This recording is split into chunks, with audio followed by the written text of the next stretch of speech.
WWE 2K25 is months away, and I know many of you can't wait to see what visual concepts and 2K games has in store for us, and I know I'm one of them. In this video, I've curated a wish list of features and details I'd love to see in next year's installment, such as a Wrestle Pass, real-time updates of WWE talent, and a return of story curator, and more. But before I get into my list, please write in the comments of what features you all would love to see in the next WWE game. I love reading the suggestions of the IWC. It's actually really interesting what people come up with.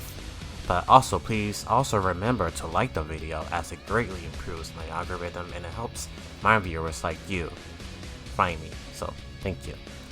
I'm a huge fan of WWE programming, but if it's one thing I love to see make it to next year game is the real-time updates. Much like its talent, the WWE talents are always updating their attires and their looks, and I would love to see 2K games implement that into their next game.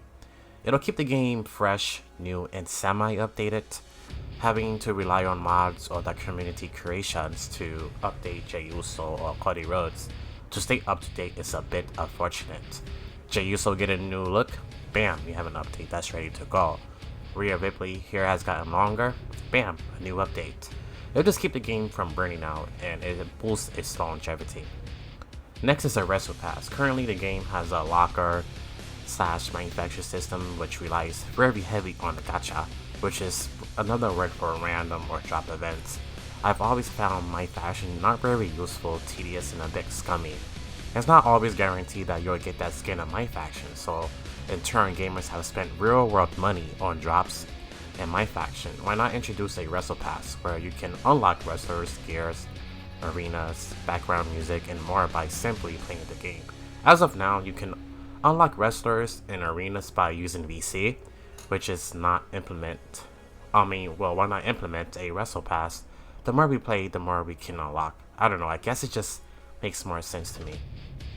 If you all remember WWE 12, they introduced a story creator where you can create your own storylines. I remember I created a story of Evan Bourne turning heel on Kofi back when they were a tag team, and that story was downloaded the most times in the creator suite. But back then, you can create a story, you can make it as long or as short as possible, and it can be uploaded to the community creations, and other users can download and play the story. I thought that was an amazing feature that is truly missed by WWE fans and content creators. But please like this video. If you guys enjoyed that video in particular, or that idea in particular, like the video. I'm pretty sure many of you have been requesting for the story creator to make a return. Lastly, I would love to see better production. WWE 2K24 has excellent production, from the way the camera focuses in and out during the entrances, showing different camera angles during the match, and when landing big moves, which are called action movie. How about we actually see the cameraman around the arena? It'll add to that much more immersion and realism. Just seeing cameraman and wires and the production crew as simulated on TV would just be a chef's kiss, and I believe it will be a great detail in the next game. WWE 2K25 is almost here, and it'd be great to see if some of these details make it into the game. What details would you all like to see? Leave a comment below. I look forward to reading all you guys' suggestions.